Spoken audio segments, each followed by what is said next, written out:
La tercera obligación refiere a cumplir o satisfacer. Y esta señala que cuando las personas no tienen los recursos para poder resolver por sí mismas sus necesidades o requerimientos para la vida que están plasmadas en los documentos de derechos humanos, el Estado tiene la obligación de proveerlos. Y de ahí emana toda la idea de los servicios públicos de salud, de los servicios de educación, de los créditos a la vivienda, de el desarrollo de infraestructura. Es decir, el Estado tiene la obligación de asegurar que las personas puedan tener pisos básicos de cumplimiento de sus derechos humanos. Y finalmente está esto que agregó la región americana, que es promover, promocionar, facilitar, que es proporcionar información, permitir que la gente participe cuando se definen políticas bajo el enfoque de derechos humanos. Entonces, estas son las, las, las materias. Un asunto que me parece muy importante señalar es que los derechos humanos son relativos. El concepto es por naturaleza dinámico. Aunque hay una gama de derechos humanos fundamentales y ya están reconocidos jurídicamente, hay la posibilidad de ese mismo derecho darle una interpretación más amplia o luchar para que haya nuevos derechos a partir de los cambios que suceden en las sociedades. De esta manera, los derechos van adquiriendo nuevos significados y dimensiones.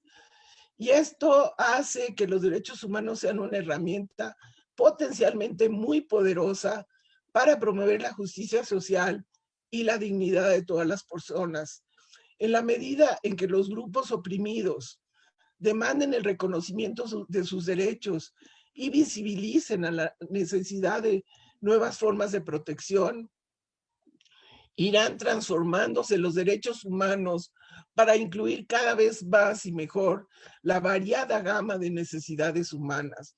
Eso señala Alda Facio. Miren, en la Constitución de la Ciudad de México, estando en un área urbana tan compleja como la que representa esta metrópoli, introdujimos una serie de derechos que hacen a la vida en la ciudad. Por ejemplo, el derecho al espacio público, el derecho a la seguridad ciudadana, el derecho al agua, que ya es un derecho que ha ido incorporándose paulatinamente, pero que aún no tiene un reconocimiento internacional.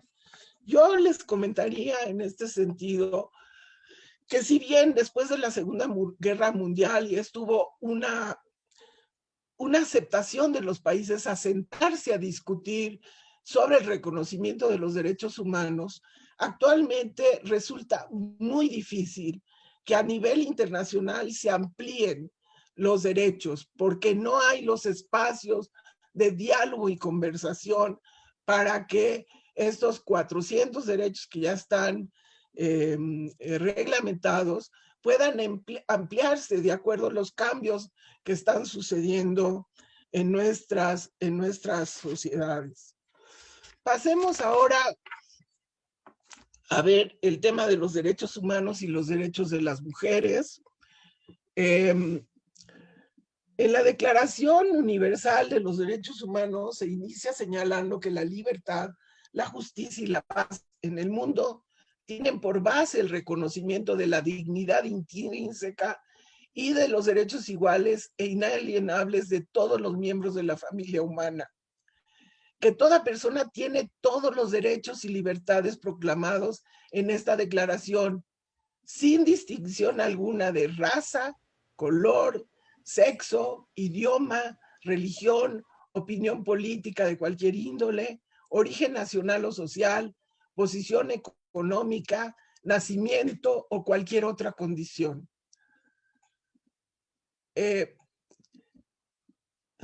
Perdón.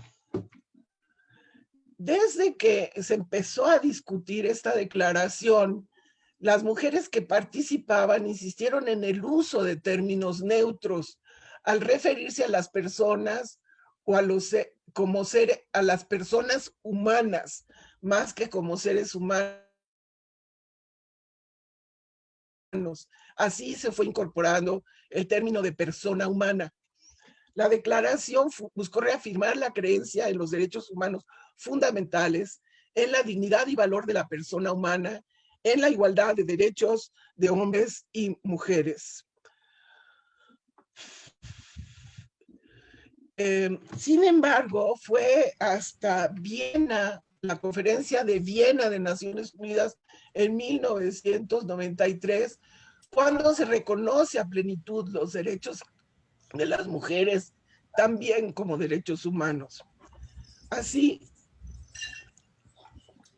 se plantea erradicar los conflictos entre los derechos humanos de las mujeres y los efectos dañinos de ciertas prácticas y costumbres tradicionales, perjuicios culturales y extremismos religiosos. Estos son los instrumentos principales que ya incorporan los derechos humanos de las mujeres específicamente. Yo diría que el instrumento paraguas, el más importante, es la Convención sobre la eliminación de todas las formas de discriminación contra las mujeres, que fue promulgada en 1979 y que se conoce como CEDAW. De ahí hay una convención latinoamericana, que es la Convención de Belém do Pará, de 1994. Un documento importante también fue la Declaración y Plataforma de Acción de Beijing en 1995. Ahora, vamos a ver qué es esto de la perspectiva de género. Alda Facio señala que si bien los derechos humanos son aquellos que todo ser humano sabemos que tenemos y que todo sistema o mecanismo que se ha implementado en la defensa y reconocimiento de los derechos humanos, sin embargo, están enmarcados a partir de un modelo masculino, por lo que no se han tomado en cuenta las experiencias y circunstancias específicas de las mujeres. Los derechos humanos son obligaciones legales de los estados creadas para establecer condiciones para que la población viva y goce una vida digna, sin discriminación o limitaciones que les impidan desarrollarse en todo su potencial. Sin embargo, en la historia del mundo, las mujeres siempre han sido una población sometida, discriminada, excluida de la realización plena de su dignidad como personas humanas. Una primera etapa del reconocimiento de los derechos humanos de las mujeres se refiere a la defensa de sus derechos políticos, a votar y a participar en la vida pública. Fue todo el movimiento sufragista que empieza desde finales del siglo XIX, en donde las mujeres eran a veces encarceladas por estar defendiendo sus derechos políticos. En la segunda mitad del siglo XX surge todo un esquema que se llama Mujeres en el Desarrollo, en donde se busca que las mujeres puedan participar en la educación, acceder al trabajo y al ingreso fuera del hogar, a la salud, a la vivienda, al usufructo de tierras y acceder a créditos. Un ejemplo de esta visión muy masculina, androcéntrica, de la construcción de una serie de aspectos de la vida de los países, tiene que ver, por ejemplo, con la salud. Muchos de los desarrollos en materia de medicamentos y equipamientos de salud se hicieron en base al estudio de hombres y se desconsideró la situación de las mujeres. Hasta hace muy pocos años, los infartos eran como una enfermedad de hombres y se empezó a ver que las mujeres tenían síntomas distintos a los hombres y que también estaban siendo afectadas por infartos.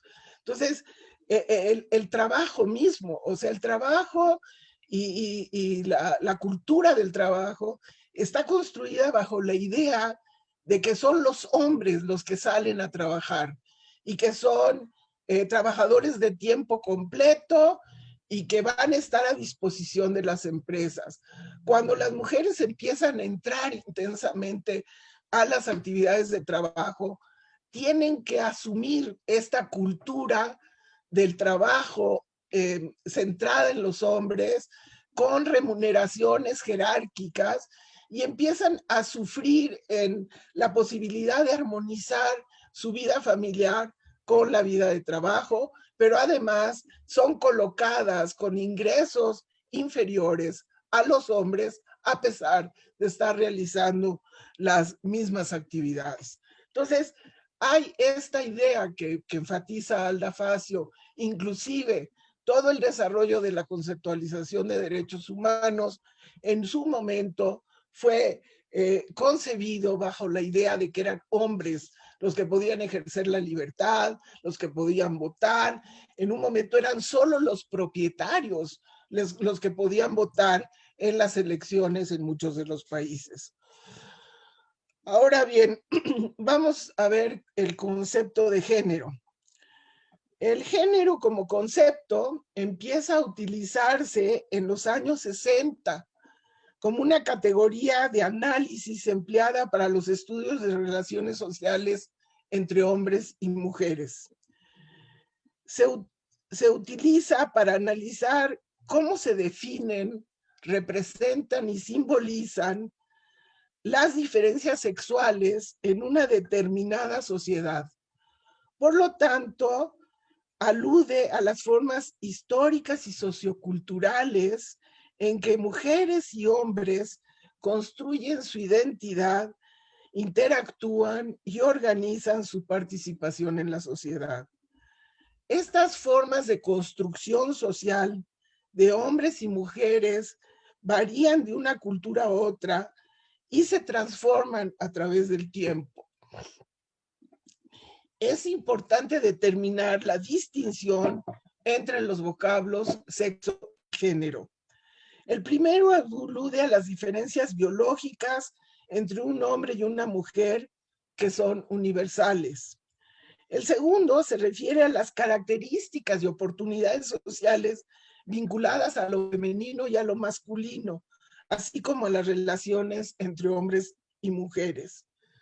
Cuando surge esta idea del género, toda la teoría sobre género, se empieza a reconocer que las causas de la desigualdad, la marginación y la subordinación para la mayoría de las mujeres surge de las características socialmente construidas a partir de las diferencias sexuales entre hombres y mujeres. Y para mí lo importante del surgimiento de esta concepción de que el género es una construcción social es que existe oportunidad de cambiar estas situaciones, que se puede modificar cómo son construidos los hombres, cómo son construidas las mujeres, y se pueden establecer relaciones para alcanzar una vida digna y plena para ambos sexos.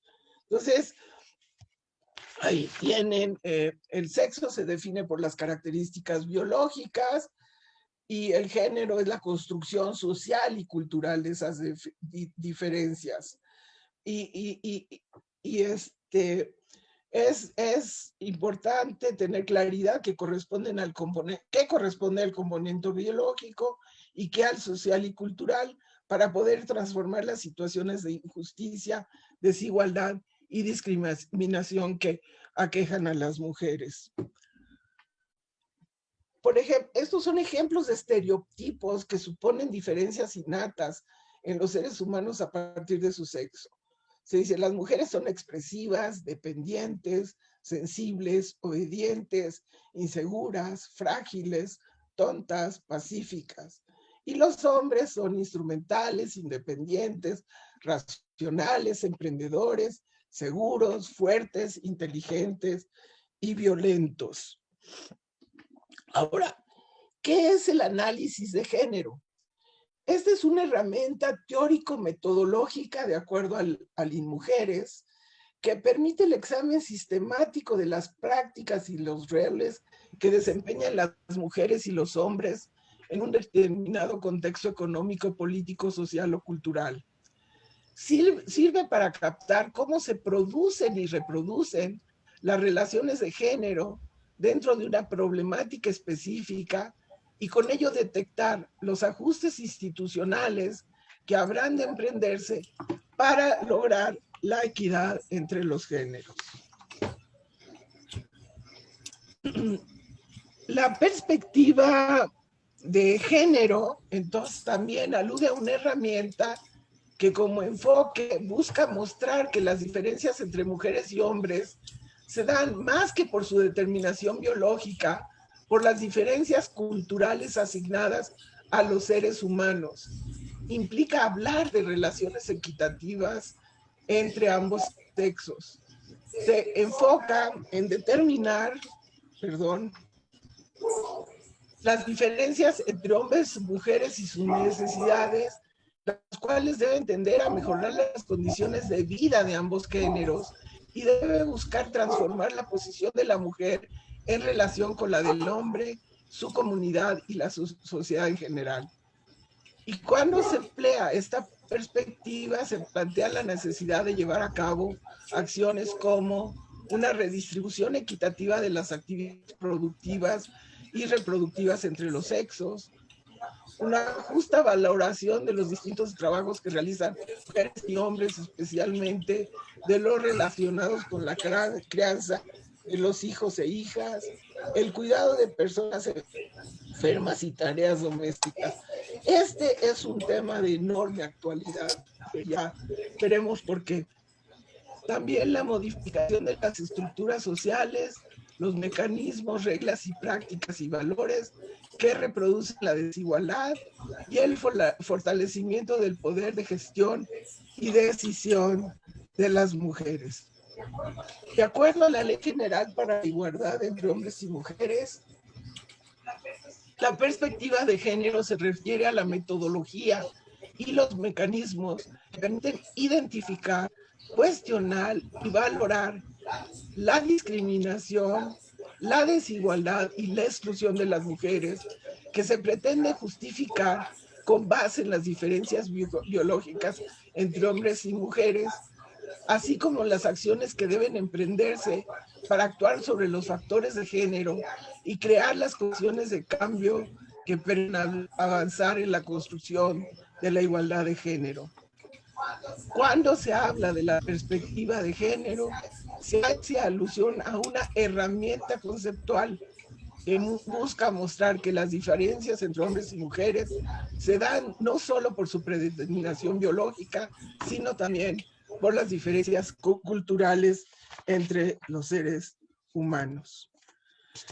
Estoy a punto de terminar. Las mujeres señalan que son discriminadas, son excluidas y que a pesar de los enormes avances que ha habido, sigue prevaleciendo su discriminación, su exclusión, y entonces ellas proponen y promueven lo que se llama igualdad sustantiva. De acuerdo a la CEDAW, la discriminación es toda distinción, exclusión a restricciones basadas en el sexo que tenga por objeto, por resultado, menoscabar o anular el reconocimiento, goce o ejercicio por la mujer, independiente de su estado civil, sobre la base de la igualdad del hombre y la mujer, de los derechos humanos y las libertades fundamentales en las esferas política, económica, social, cultural o civil o en cualquier otra esfera. Y por igualdad sustantiva se entiende que las mujeres deben gozar de igualdad de oportunidades de inicio y los estados deben dar condiciones favorables al empoderamiento de las mujeres con el propósito de alcanzar resultados. No basta la igualdad formal, esta debe traducirse en cambios en las actitudes, los estereotipos, los roles de las mujeres que derivan de costumbres y prácticas. Estos son los mecanismos que utilizó Naciones Unidas para ir incorporando los derechos humanos de las mujeres. En Beijing, en 1995, ya hubo unas de las 12 áreas de preocupación de la conferencia, fueron precisamente los derechos humanos de la mujer.